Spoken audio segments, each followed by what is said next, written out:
Liana, tu resteras pour toujours dans nos pensées et dans notre cœur. Les choses ne se sont pas passées comme elles auraient dû se passer, c'est une évidence. Et donc c'est inacceptable. J'ai honte de l'image qu'on donne. La justice, il ne m'a pas suivi. J'ai parfois présenté ma démission au président de la République lorsque j'ai pensé que ma responsabilité était en cause. J'ai pensé que cette défaillance, ici, qui ne tenait pas aux instructions que le ministère a données. Nous déposons plainte. D'abord, une plainte pour faute lourde contre l'État. Cette affaire, en quelque sorte, est un échec pour nous. Si la justice avait eu plus de moyens, ce drame et tous les autres auraient pu être évités.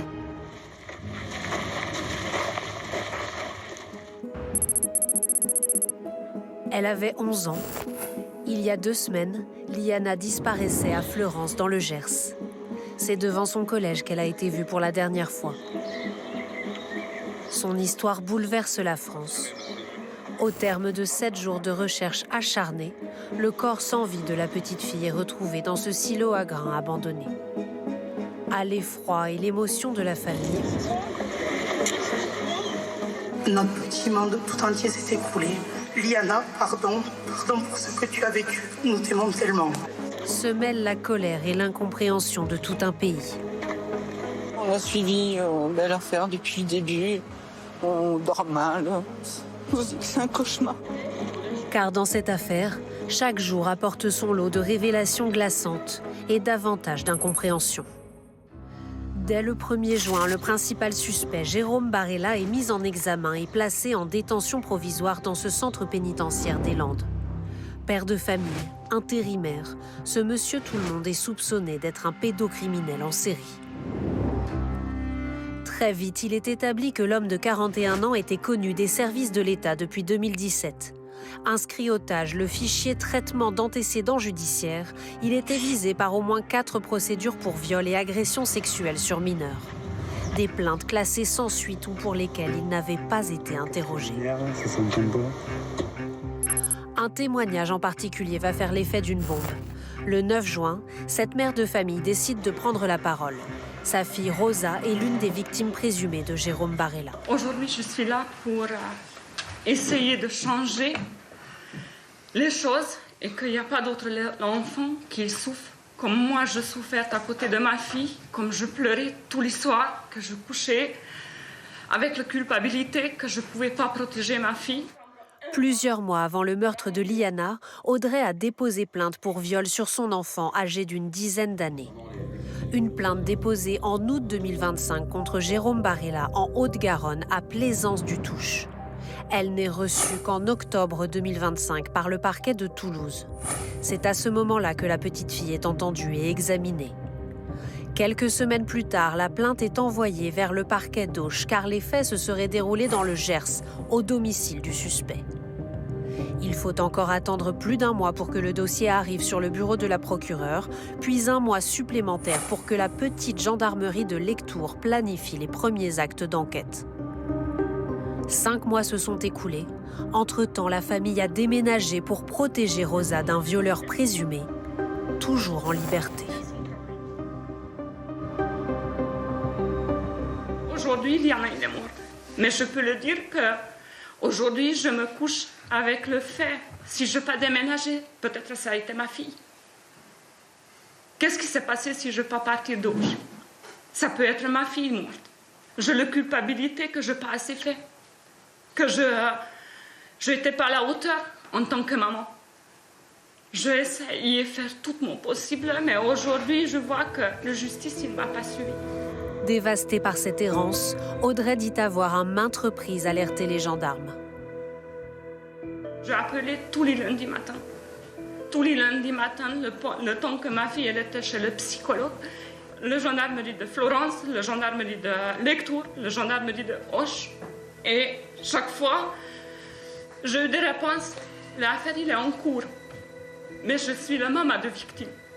Je ne peux pas entendre ça, qu'il est en cours. Il n'était pas entendu, il n'était pas convoqué. Moi, j'ai été entendue 2 fois. Et la dernière fois que j'ai appelé, ils m'ont dit si je continuais à harceler, ils m'ont fait porte plainte. Ma fille, elle est une victime, elle souffre. tous les jours. Elle souffre parce qu'elle a vu Liana mourir. Elle a entendu dans le journal et c'est la même personne. Pourquoi elle n'était pas arrêtée? Pourquoi? Une plainte qui aurait pu tout changer. Selon sa famille, Rosa a été violée à plusieurs reprises entre 2024 et 2025. Des examens médicaux ont permis de corroborer le témoignage de l'enfant.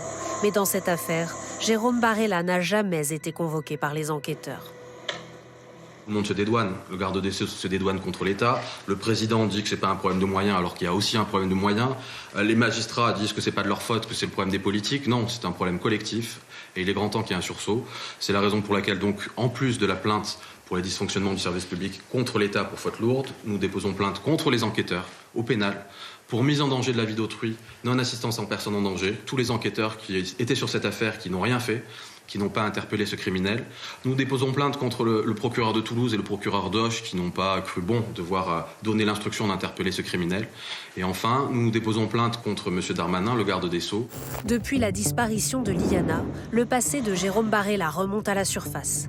Dès 2017, sa relation avec une mineure est signalée. Les enquêteurs vont croire au récit d'une liaison consentie, procédure classée. En 2021, Jérôme Barella est licencié d'un lycée du Gers dans lequel il travaillait comme agent d'entretien. Il a été mis fin à son contrat après une procédure disciplinaire suite au signalement d'un comportement inapproprié envers une lycéenne. Son casier judiciaire était vierge.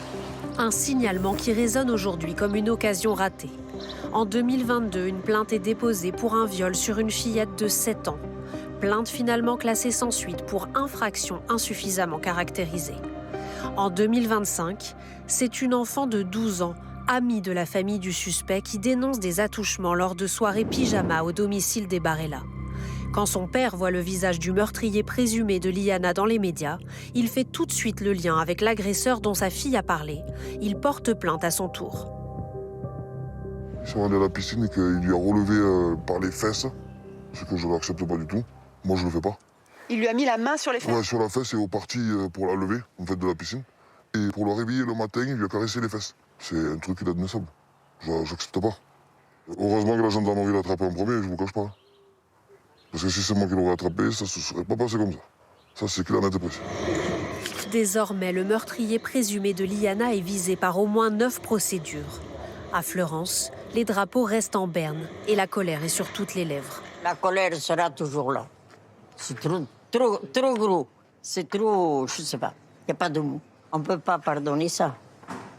Depuis l'année dernière, depuis 2018, qu'ils savaient qu'il y avait des choses qui se passaient. Puis que là, d'un seul coup, ben voilà.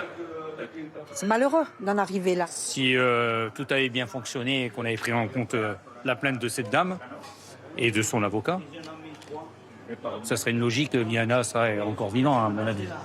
Je trouve que c'est normal qu'on attaque la justice, l'État, la gendarmerie, bien sûr. Dans le Gers, comme partout ailleurs, la mort de cet enfant est un tournant. L'onde de choc est nationale. Pour beaucoup, Liana, c'est le drame de trop. Après la découverte du corps de la collégienne, le gouvernement est dos au mur et l'affaire devient politique. Lundi matin à Paris, longue réunion de crise à la chancellerie. Le ministre de la Justice convoque les 36 procureurs généraux de France et sonne la mobilisation générale. Lorsque nous n'avons pas su protéger par des systèmes défaillants, par une trop grande lenteur ou par la non-application de directives, pas su protéger des enfants qui plus est, nous devons savoir le dire. S'il reconnaît des dysfonctionnements, Gérald Darmanin, sous le feu des critiques, exclut de démissionner. J'ai parfois présenté ma démission au président de la République lorsque j'ai pensé que ma responsabilité était en cause. J'ai pensé que cette défaillance, ici, qui ne tenait pas aux instructions que le ministère a données. Le garde des Sceaux ordonne à tous les parquets d'examiner en urgence l'intégralité des plaintes en cours concernant les violences sur mineurs.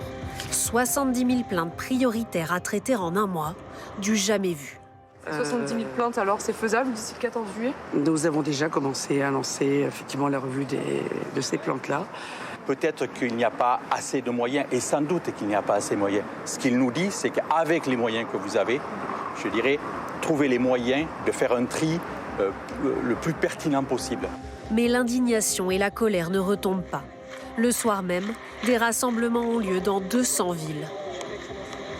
À Toulouse, À Montpellier ou encore à Lyon et à Paris, 60 000 personnes dénoncent les défaillances du système judiciaire. Liana devient un symbole. Elle est morte une seconde fois par rapport à la justice. Ils n'ont rien fait. Il y a toutes les alertes qui ont été faites. Il y a eu, 9 plaintes. Il n'y a pas eu 1 heure de garde à vue. Colère aussi contre les responsables politiques accusés de ne pas prendre les mesures nécessaires pour protéger les enfants. Plus jamais ça! Plus jamais ça! On n'est pas aidé par le gouvernement. Là, c'est pas possible de continuer comme ça. Le gouvernement condamne, mais n'agit pas.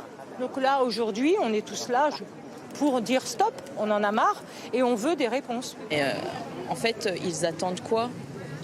Parce que là, une enfant est morte, en fait. Ils attendent quoi de plus que ça? À Paris, face au palais de justice, des personnalités ont rejoint la foule d'anonymes.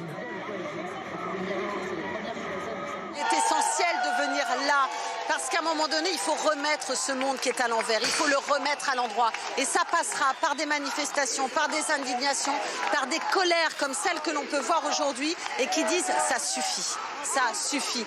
Regardez autour de vous, c'est une manifestation qui est une manifestation en hommage à une petite fille qui a été assassinée. Encore une petite fille, encore un enfant assassiné. Pourquoi? Parce qu'on n'a pas écouté les paroles des victimes. Et parce qu'à un moment donné, on laisse des violeurs dans la nature. Un rassemblement chargé d'émotions. La chanteuse Suzanne interprète sa chanson « Je t'accuse », dédiée à toutes les victimes de violences sexuelles.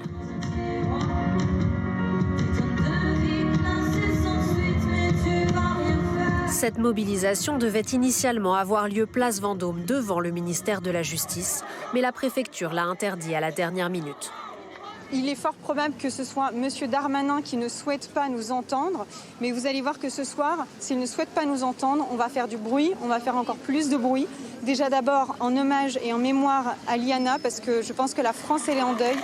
Au même moment, de l'autre côté de la Seine, des centaines de manifestants se sont rassemblés devant la chancellerie malgré l'interdiction. On est venu là pour un hommage et pour tous les enfants, pour ce scandale en fait d'État, pour ces scandales d'État qu'on dénonce systématiquement et on se dit que c'est insupportable, c'est pas possible. On crache au visage des victimes en fait et c'est sournois. Nous on dénonce un dysfonctionnement systémique. Là encore, des célébrités sont présentes. Parmi elles, les artistes Judith Godrèche, Anna Mouglalis ou Andrea Bescon, militantes féministes de longue date. Des tensions éclatent à la tombée de la nuit. Les forces de l'ordre tentent de disperser les manifestants. Certains résistent, dont Andrea Bescon. Sur ces images filmées par nos équipes, on la voit se faire interpeller au milieu de la cohue. Sur cette autre vidéo, issue d'un compte militant, la réalisatrice se débat, puis tombe au sol, avant d'être traînée par 4 policiers. À ses 280 000 abonnés, l'artiste raconte avoir passé la nuit en garde à vue et poste un message cinglant soutenu plus de 140 000 fois. Je suis sortie, pensée émue pour tous les pédocriminels qui n'ont jamais passé une nuit en garde à vue. Le lendemain matin, au Sénat, les ministres de l'Intérieur et de la Justice sont entendus par la Commission des lois. Ils doivent s'expliquer sur les manquements qui ont pu conduire au meurtre de Liana. Face aux sénateurs, le garde des Sceaux exclut la question des moyens et pointe un autre problème. Messieurs les sénateurs, Madame la Présidente, vous avez d'abord posé la question de savoir ce qui nous manque dans cette histoire, c'est pas une nouvelle loi, c'est pas des nouveaux moyens, c'est pas des problèmes numériques, c'est simplement, me semble-t-il, la priorisation des plaintes pour viol. Et je crains que l'une des difficultés, c'est que nous ayons traité collectivement cette plainte comme on traite n'importe quelle autre plainte et qu'on n'a pas compris que la garde à vue c'était au début et pas à la fin, pas comme dans une perquisition à la suite d'un cambriolage ou à la suite d'une escroquerie financière. Juste après le Sénat, nouvelle réunion de crise à Matignon cette fois. Gérald Darmanin fragilisé, Sébastien Lecornu reprend la main avec 2 premières propositions. Durcir les peines pour les violeurs en série sur mineurs, la prison à perpétuité plutôt qu'une peine de 20 ans et un délai de 3 mois maximum pour réaliser les actes d'enquête sur les crimes contre les enfants nécessaires à une garde à vue par exemple. Sous pression, les ministres enchaînent avec l'Assemblée nationale pour les traditionnelles questions au gouvernement. L'ordre du jour est percuté par le meurtre de la collégienne. La mort tragique de Liana, 11 ans, a bouleversé meurtrait la nation. Liana est le drame de trop. Liana n'est pas morte seulement sous les coups d'un homme, elle est morte dans les lenteurs de nos enquêtes. Nous pensons à Liana. Liana. La petite Liana. Liana, 11 ans. Allez-vous enfin vous placer du côté des victimes? Et quand assumerez-vous votre part de responsabilité en présentant votre démission? J'ai honte de l'image qu'on donne. On se renvoie la balle comme des gamins dans une cour d'école. On cherche des responsabilités individuelles. Face à l'émotion et aux nombreuses défaillances pointées par les députés, le gouvernement multiplie les propositions. Le 19 juin, les inspecteurs généraux rendront leurs conclusions, à moi-même, au ministre, à Matignon, et comme le garde des Sceaux s'y est engagé, le ministre de l'Intérieur et le ministre de l'Éducation nationale, nous publierons l'intégralité de leurs conclusions. Le Premier ministre s'engage aussi à renforcer le projet de loi sur la protection des mineurs, examiné à partir du 15 juillet. Autres annonces, une évolution sur la prescription ou encore un décret sur la transparence des procédures, notamment pour les classements sans suite. Sans oublier les 70 000 plaintes à examiner. Mais rien à ce stade sur des moyens supplémentaires pour la justice, inacceptable pour cet avocat. Étudier 70 000 plaintes d'ici le 14 juillet, c'est de la poudre de perlimpinpin. Et j'espère que personne n'est dupe, c'est impossible, à moins de mal faire son travail. Si la justice avait eu plus de moyens, ce drame et tous les autres auraient pu être évités. La famille de la victime que je représente, nous avons confiance en la justice. Alors maintenant, ça suffit. Nous ne voulons pas de loi ou de réforme. Nous ne voulons pas de récupération. Juste des moyens et l'efficacité de ces moyens. La robe que je porte me hurle de vous demander plus de moyens. Au milieu du fiasco judiciaire, l'émotion populaire reste intacte. En Charente-Maritime, près du village des grands-parents de Liana, une nouvelle marche blanche est organisée pour soutenir sa famille. Liana, tu resteras pour toujours dans nos pensées et dans notre cœur. Nous t'aimons énormément et nous ne t'oublierons jamais. Les autorités restent dans le viseur. Le directeur de la gendarmerie nationale s'exprime à son tour le 10 juin. Il reconnaît des manquements. Cette affaire, en quelque sorte, c'est un échec pour nous. Mais le général Bonneau rappelle aussi que ces enquêteurs font face à une explosion du nombre de plaintes ces dernières années. Chaque heure qui passe, nous recevons en gendarmerie 4 plaintes de mineurs. Mais c'est ça la réalité du travail de la gendarmerie aujourd'hui. Ce qu'il nous faut dans ces dossiers, c'est les prioriser. L'urgence commande. Depuis la mort de Liana, l'étau se resserre autour du suspect numéro 1, Jérôme Barella. Son père est accusé de viol et d'agression sexuelle pour mineurs. À l'origine, 2 plaintes déposées en 2013 et en 2019 par les petites filles de sa compagne. Les faits se seraient déroulés à Vias, dans l'Hérault, au domicile de Joël Barella. Non-lieu pour la première plainte, classement sans suite pour l'autre, faute d'éléments suffisants. Mais cette semaine, le parquet de Béziers a décidé de relancer l'enquête. À l'aune des derniers événements couvrant l'actualité, le procureur de Béziers a souhaité réexaminer la procédure et, à la lecture de celle-ci, a décidé de rouvrir l'enquête afin de procéder à certaines vérifications complémentaires. Rattrapé par la justice lui aussi, Yannick Barella, le frère aîné de Jérôme Barella. Placé en garde à vue au commissariat d'Auch cette semaine, il a été mis en examen pour viol sur conjoint et viol sur mineur de plus de 15 ans. Depuis le début de l'affaire, les accusations glaçantes s'accumulent contre la famille Barella. De nouvelles révélations qui secouent chaque jour un peu plus les habitants de Fleurance. Écœurée, dépassée, je me mets à la place des gens qu'on n'a pas écoutés, des enfants. Il faudrait quand même que certaines choses soient réglées en France. C'est pas normal ce qui arrive là. On a le sentiment effectivement qu'on aurait pu faire des choses avant. Nous, on n'est pas dans la justice, mais c'est vrai que malheureusement la petite Liana paye pour les autres. Donc c'est sûr que dans la même famille, ça fait froid dans le dos. Les déflagrations s'enchaînent. La dernière en date, le journal Le Monde affirme que le cas Barella avait alerté jusqu'aux États-Unis sans que cela n'entraîne de réaction des services concernés en France. Ce vendredi, des centaines de personnes étaient réunies à Fleurance pour un dernier adieu poignant à Liana. Nous ne disons pas au revoir à un symbole, une lutte, mais à une enfant de 11 ans et demi, Liana. Des ballons blancs, un cercueil bleu et une inhumation dans l'intimité. Les associations de défense des femmes et des enfants appellent à manifester tous les lundis devant les tribunaux de France. Un grand rassemblement est prévu le 4 juillet pour ne pas oublier cette collégienne, pour qu'elle ne soit pas une affaire de plus.